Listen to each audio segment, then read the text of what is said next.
ያለፉት አባትና እናቶቻችን ያኔ በእኛ ዘመን እንዲህ ነበር እያሉ ጊዜያቸው እንዴት እንደነበር ሲያወሩ እጅጉን ቀና ነበር።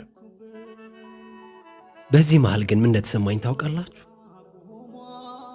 እኛስ ነገ ለልጆቻችን ያኔ በእኛ ጊዜ ብለን የምንነግራቸው ታሪክ ልብ ብላችሁ ታውቃላችሁ? ዛሬ የምንሰራው ስራ፣ ዛሬ የምንወስናቸው ውሳኔዎች ነገ ልጆቻችን ሊኮሩበት ሊከብሩበት የሚችሉበት ነው። አንድ ጊዜ እንደውም እድሜያቸው የገፉ አባቶች ስለ ሀገራችን ሁኔታ ሲነሳ ምርር ብለው ሲያለቅሱ ታዘብኩ። የኔ ዘመን እንኳን የሚመጣውን ትውልድ ሊያኮራ ያለፉት አባቶቼን ሐዘን ላይ የሚጥል ሆኗል።